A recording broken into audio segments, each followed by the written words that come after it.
Sahabat LNG, apa kabar? Senang sekali bisa ketemu lagi dengan Anda, para pengusaha hotel, pengusaha restoran, pemilik hotel, manajemen hotel. Karena pagi hari ini saya akan sharing mengenai satu jenis asuransi yang seharusnya dimiliki oleh setiap restoran ataupun hotel, ya, yaitu disebut namanya Public Liability Insurance. Oke, kita akan bahas. Nah, sebelum kita bahas, saya bisa mencontohkan, memberikan sebuah ilustrasi tentang kenapa perlu public liability insurance. Nah, misalnya suatu contoh. Nah, kita tahu sekarang Indonesia, dan negara lain juga, bahwa industri pariwisata itu mengalami perkembangan yang sangat pesat setelah selama pandemi menurun tajam, tapi setelah di akhir pandemi ini pertumbuhan bisnis hotel dan restoran itu meningkat pesat. Di mana-mana restoran baru berdiri makin ramai, dan kita juga mendengar sekarang banyak restoran-restoran yang viral, ya, karena banyaknya blogger, banyaknya digital marketing dari sosial media mempromosikan restoran. Akhirnya banyak restoran-restoran bagus, besar, dan terkenal, ya, hampir di setiap kota. Jadi kalau misalnya kita pergi datang satu kota, kita akan tanya di sini restorannya pesan apa yang terkenal. Oh, kalau ikan bakarnya ini, kalau ayam bakarnya di sini, kalau gulai ini di sini. Di setiap restoran, setiap kota ada sekarang, dan ramai, dan begitu kita datang kita harus antri. Begitu juga hotel juga sekarang mulai ramai. Kalau mungkinnya sekarang kita booking hotel, hotelnya pun sudah mungkin hampir penuh, ya. Jadi teman-teman, industri pariwisata, khususnya kuliner, hotel dan restoran itu mengalami perkembangan. Nah, sejalan dengan perkembangan itu, maka meningkat pula potensi risiko yang dapat terjadi di dalam industri hotel dan restoran ini. Nah, misalnya, saya akan bahas kali ini adalah tentang risiko yang dihadapi oleh restoran maupun tamunya, terhadap tamunya. Ya. Di sini kita ilustrasikan misalnya saudara Joko, salah seorang penduduk di sebuah kota, dan dia sudah punya restoran kesayangannya, favoritnya di sana, dan dia mengajak makan beberapa orang temannya ke sana, ya. Nah, mereka sudah memesan dan mereka baru saja mau menikmati makanannya, tiba-tiba terdengar suara keras jantungan. Ternyata begitu mereka melihat, salah seorang waitressnya itu terjatuh dengan piring-piring dan barang-barang yang sedang dibawakannya. Nah, tanpa disadari, akibat dari kejatuhan itu ada yang pecah, dan belingnya tiba-tiba mengenai wajah dari salah seorang temannya tadi, dan seorang wanita cantik, kan? Nah, dan langsung mereka mengambil tindakan karena darahnya banyak menyucur deras, dan mereka langsung melarikan sahabat ini ke rumah sakit. Dan akhirnya mereka, si sahabat ini harus dirawat dan harus dijahit, dan ada bekas jahitan di wajahnya. Nah, karena ini serius buat mereka, maka si korban tadi itu meminta pertanggungjawaban kepada pemilik restoran, karena luka yang dialaminya itu adalah akibat kesalahan dan kelalaian dari karyawan hotel itu. Ya, awalnya pemilik restoran berdalih, wah itu tidak sengaja dan sebagainya, tetapi karena secara hukum si korbannya yakin bahwa dia berhak untuk mendapat penggantian, karena tidak hanya karena sakit dan luka, tapi dia juga kehilangan kesempatan bekerja. Mungkin dia rasa perjalanannya akan berkurang karena mukanya yang cantik itu sekarang sudah ada jahitan-jahitannya, dan dia meminta bantuan hukum pengacara. Akhirnya bersama pengacaranya, si korban ini menuntut pengusaha restoran untuk bertanggung jawab, dan akhirnya menang. Akhirnya dia benar, dan akhirnya dia mendapatkan kompensasi penggantian akibat kecelakaan itu. Nah, karena saat itu pemilik restoran belum punya asuransi public liability insurance, maka dia harus merogoh dari koceknya sendiri. Lumayan, mungkin ratusan juta. Ya, itu ratusan juta berarti mungkin omset dia dari 1 bulan atau 2 bulan yang harus keluarkan. Nah, itu ilustrasinya. Jadi kita bicara hari ini risiko yang dihadapi oleh industri perhotelan dan restoran berkaitan dengan tanggung jawab mereka terhadap tamu-tamu yang datang ke restoran mereka.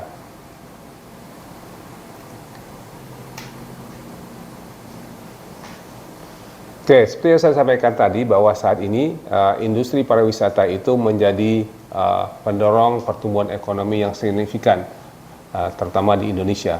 Jadi kita punya menteri yang sangat giat sekali saat ini, menteri apa disebutnya, kreatif dan pariwisata, Sandiaga Uno, dan setiap hari dia keliling Indonesia mempromosikan objek turis dan pariwisata. Dan ini memang banyak negara itu menjadikan pariwisata itu sebagai andalan.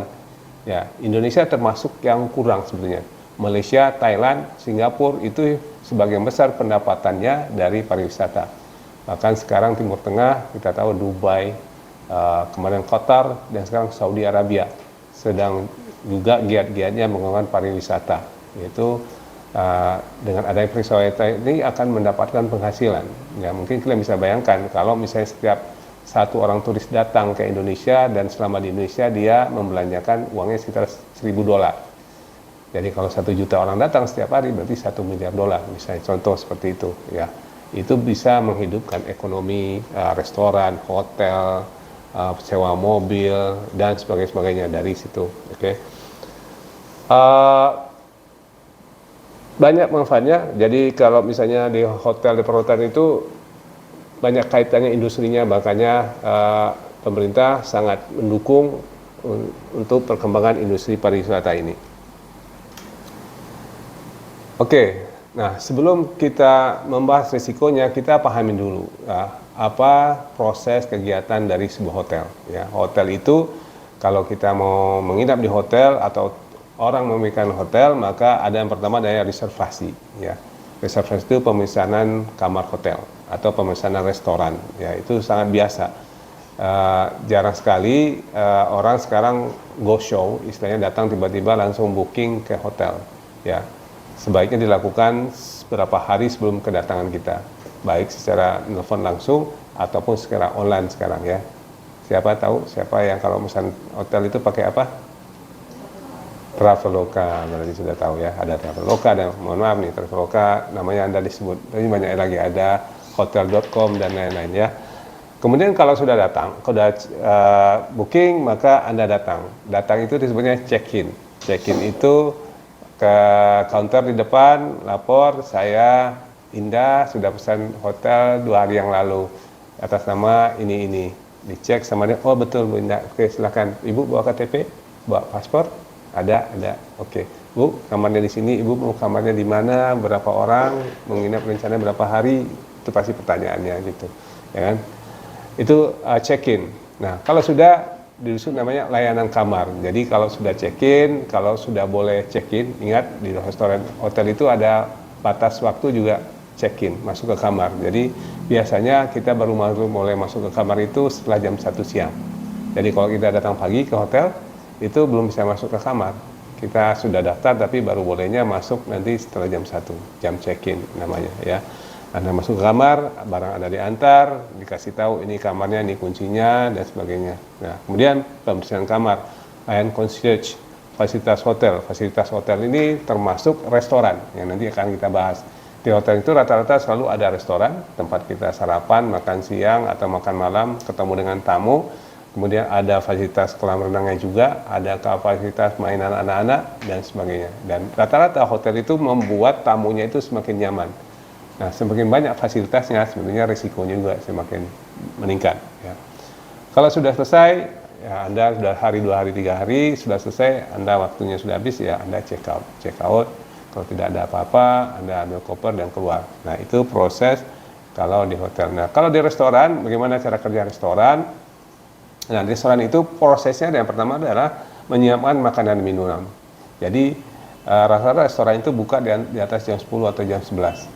Tapi sebenarnya orang bekerja hotel itu sudah masuk dari pagi. Apa yang mereka lakukan? Mereka mempersiapkan, memotong-motong makanan, bahan makan, melihat tempat, masak, dan itu kita datang jam 10, jam 11, baru selesai. Ya. Ini prosesnya. Kemudian menyiapkan dapur, kemudian memasak makanan, menghidangkan makanan, menerima pembayaran, dan menjaga kebersihan.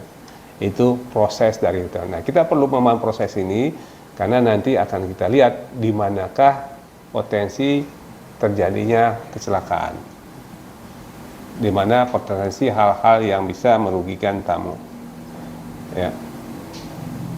Oke, nah inilah kira-kira beberapa faktor. Saya tuliskan 6 di sini, padahal bisa lebih dari ini yang menyebabkan terjadinya cedera, bahkan bisa menunggal, bahkan kerusakan barang terhadap tamu-tamu hotel maupun restoran. Ya, pertama, slip and fall accident. Kepleset, jatuh, ya. Tamu hotel sampai ditemu begitu di jalan dia kepleset. Kenapa? Ternyata baru saja dipel dan masih basah. Jatuh, kemudian burn, kebakaran. Ya, kebakaran terutama berasal dari dapur, dan kita tahu hampir semua restoran itu ada dapurnya. Yang kedua ada food poisoning. Apa itu food poisoning? Keracunan makanan. Ya. Jadi kita sebagai tamu di restoran, tiba-tiba setelah kita makan atau mungkin sedang makan, tiba kita sakit perut dan pusing, bahkan langsung muntah-muntah di situ. Ya. Nah, kenapa itu? Kemungkinan besar karena keracunan makanan. Ya. Atau allergic reaction. Jadi makanan itu menyebabkan alergi. Ya. Ingat, ada beberapa jenis makanan mungkin nggak cocok sama tamunya. Ya. Accident in the pool or spa yang sering terjadi, kecelakaan di kolam renang, bahkan ada yang meninggal, ada yang cedera, atau di fitness juga ketimpa alat-alat fitness. Ya. Kemudian cedera akibat eskalator dan elevator, pernah dengar? Sering terjadi, terutama mungkin sering terjadi kita dengar itu di mall, itu orang yang kejepit, anak kecil kejepit, jarinya harus dipotong, harus menggantung, itu terjadi. Ya. Nah, ini beberapa penyebab terjadinya kecelakaan di tamu hotel dan restoran. Ya. Nah, ini contoh beberapa kasus hukum yang di mana hotel dan restoran itu dituntut oleh tamunya. Ada, ini kebetulan saya coba cari semua ada di luar negeri. Ada food poisoning tahun 2015, itu ada beberapa orang tamu keracunan, food poisoning juga di California, sama kemudian ada equipment accident. Nah, equipment accident ini bisa terjadi. Ya, ingat restoran itu punya alat-alat yang misalnya kadang-kadang coffee mixer juga, ya, alat pembuat kopi itu, ya, itu canggih sekali, ya, tapi sebenarnya tidak semua orang tahu cara menggunakannya. Bagaimana kalau misalnya dia memencet tombol yang lain sehingga air panasnya mendidih keluar misalnya seperti itu. Slip and fall accident. Slip and fall ini kayak tadi juga, slip di lantai dan sebagainya. Nah, di luar negeri ini sudah menjadi hal yang biasa. Kalau orang mengalami kecelakaan di tempat umum, restoran khususnya maupun hotel, mereka akan menuntut, ya, legal liability.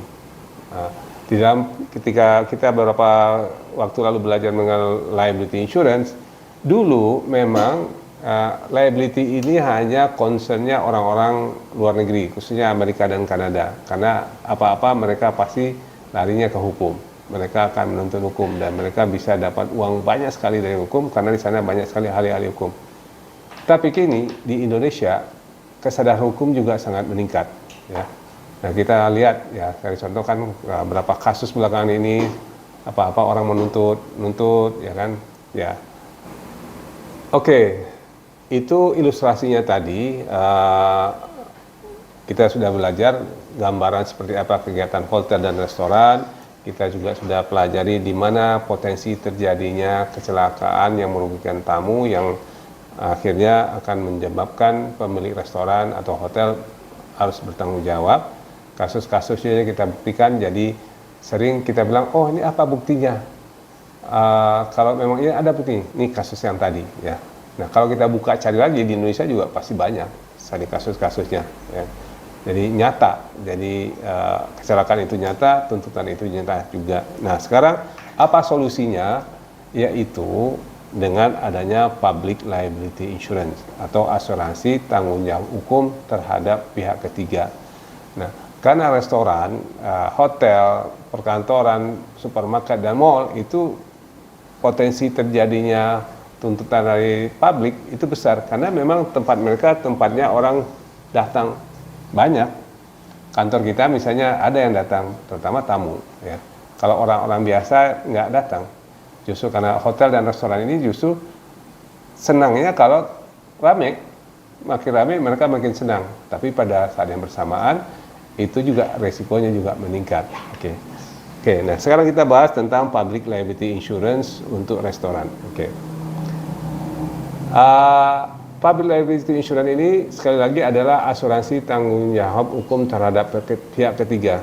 Yang dijamin di sini adalah pihak ketiga. Pihak ketiga itu bukan pemilik restoran atau grup-grupnya dari restoran, tapi pihak ketiga itu adalah tamu, rekan-rekan usaha mereka, atau orang di luar dari pemilik restoran. Jadi misalnya kalau tadi kebakaran, pemilik restoran bisa klaim ke liability? Enggak. Dia harus beli asuransi lain, property oris dan sebagainya. Alatnya rusak, asuransi breakdown. Tetapi public liability ini ada khusus untuk melindungi para tamu. Seperti contoh tadi, kalau tamunya mereka kecelakaan, maka mereka mendapat dilindungi perusahaannya dari tuntutan. Bayangkan yang ilustrasi tadi, yang ketika tamunya tadi mukanya luka dan harus dijahit dan dia menuntut kompensasinya dan dia harus keluar uang dari kantornya sendiri. Nah, kalau dia sudah punya polis asuransi public liability, maka yang mengganti itu adalah polis asuransi public liability dan dia nggak perlu keluar uang. Nah, itu kira-kira manfaatnya. Nah, sekarang apa saja yang bisa dijamin oleh public liability insurance terhadap pihak ketiga? Pertama, bodily injury and property damage. Apa itu bodily injury dan property damage? Bodily injury ya cedera badan seperti yang dialami dalam ilustrasi kita tadi. Orang luka atau karena dia keslip di sana, kepleset, kakinya patah, kacamatanya pecah, misalnya itu adalah bodily property damage. Atau HP-nya pecah karena keinjakan tamu dan sebagainya. Kemudian bisa juga ada yang namanya product liability. Product liability itu adalah tanggung jawab terhadap produk yang disajikan. Ya. Product liability. Nah, kalau di dalam hotel ini itu sudah termasuk dan namanya food and poisoning tadi. Ya. Tapi product liability secara luas ada lagi. Misalnya kita sudah saya juga menulis tentang product liability untuk kosmetik, misalnya akan berbeda lagi. Itu kan terjadi misalnya kalau kosmetik yang dijual yang oleh suatu merek tadi dipakai oleh customer membuat kulitnya rusak dan panas dan menjadi pecah, itu product liability. Nah, khusus untuk restoran, product liability itu berkaitan dengan makanan yang disajikan. Legal fees and expenses. Apa tuh legal fees and expenses? Ya. Kalau ada tuntutan dari customernya, maka restoran pasti akan memerlukan bantuan ahli hukum juga. Atau tidak, istilahnya dia akan meminta bantuan kepada pengacara. Nah, pengacara itu kan harus dibayar juga, ya. Karena pertama untuk membuktikan bahwa restoran ini harus bertanggung jawab terhadap kecelakaan oleh tamunya, dia juga harus buktikan mana buktinya kalau kami harus bertanggung jawab. Nah, untuk bisa membuktikan itu, dia perlu ahli hukum, bantuan ahli hukum, biaya pengacara. Nah, biaya pengacara itu dijamin oleh asuransi public liability insurance. Ya. Kemudian ada medical expenses. Kalau memang diperlukan, polis asuransi ini mengganti biaya perawatan. Seperti korban yang tadi, dia harus dirawat rumah sakit, biaya rumah sakitnya harus diganti oleh polis public liability insurance-nya. Damage to personal property, kerusakan terhadap harta benda dan sebagainya. Jadi teman-teman, ini yang dijamin oleh public liability. Oke. Ya, adalah tanggung jawab terhadap pihak ketiga.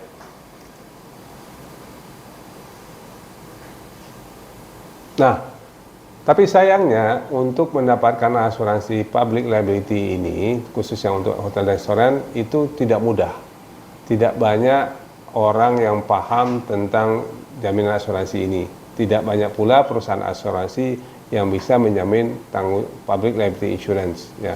Oleh karena itu, cara terbaik adalah dengan menggunakan jasa broker asuransi. Hindari untuk menghubungi langsung ke perusahaan asuransi maupun meminta daripada agen. Nah, broker asuransi adalah konsultan asuransi resmi yang terdaftar di Otoritas Jasa Keuangan. Mereka sudah lolos persyaratan di mana mereka harus mempunyai pengalaman, punya sertifikat keahlian, kemudian punya sistem dan punya manajemen. Ya. Jadi tidak semua orang bisa menjadi broker asuransi. Kemudian juga persyaratan modal dan sebagainya.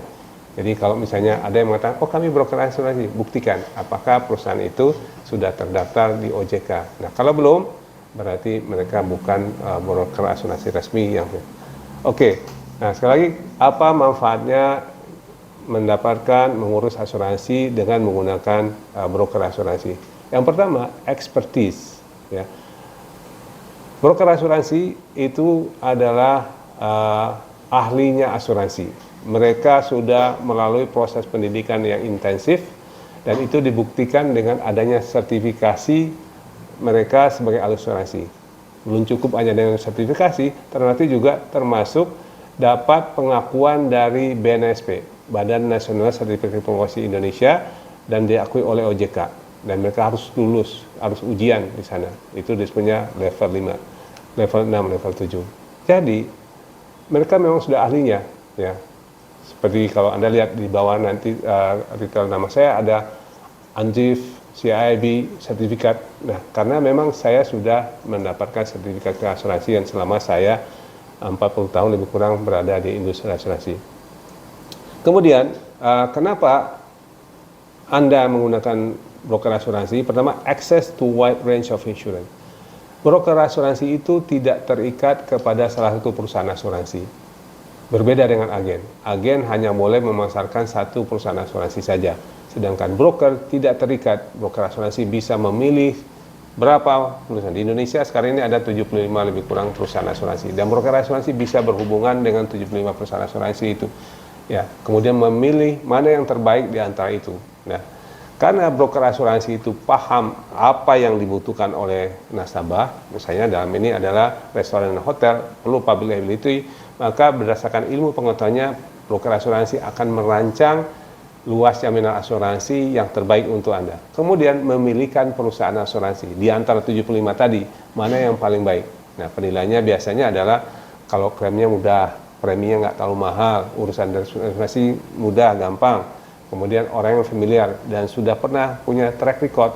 Kalau urusan klaim, benar nggak perusahaan ini punya etikat baik nggak kalau terjadi klaim? Baik, bagus. Nah, itu tugasnya broker mencarikan perusahaan asuransi yang terbaik.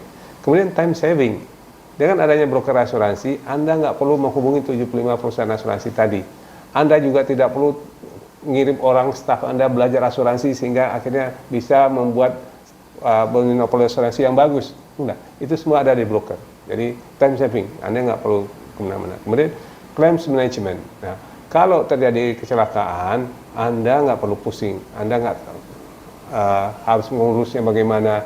Ingat, hati-hati kalau Anda nggak tahu mengurus klaim, bisa-bisa klaim Anda tidak diganti. Salah satu misalnya telat melaporkan. Setiap polis ada batas pelaporan. Kalau Anda melaporkan klaim itu melewati batas waktu itu, klaim Anda ditolak.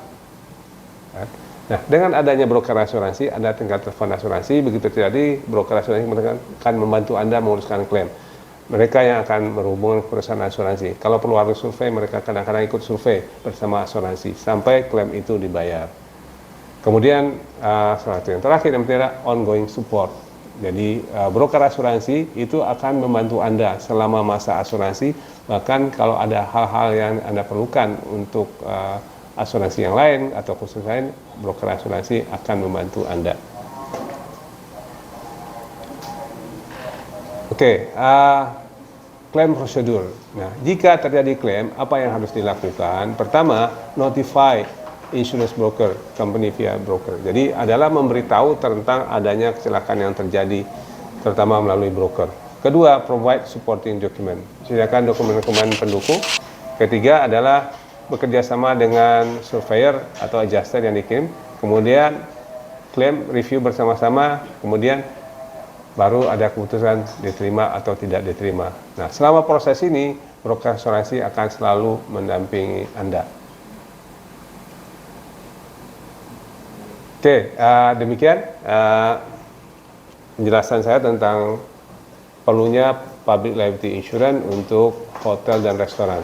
Nah, kita sebagai simpulkan tadi saya sampaikan bahwa sejalan dengan kebangkitan ekonomi pariwisata, kuliner dan sebagainya, maka meningkat pula risikonya. Yang bisa terjadi, risiko banyak sekali yang bisa terjadi, mulai dari proses di hotel sampai ini, dan kemudian dan jika terjadi itu hotel harus bertanggung jawab dan konsekuensinya besar. Nah, kalau belum punya asuransi public liability insurance, maka Anda harus menalangi sendiri, mengeluarkan uang dari kantong Anda sendiri. Ya. Untuk mendapatkan asuransi public liability insurance tidak mudah, sebaiknya Anda menggunakan jasa broker asuransi. Demikian, jika ada pertanyaan, hal-hal yang perlu ditanyakan, terima kasih.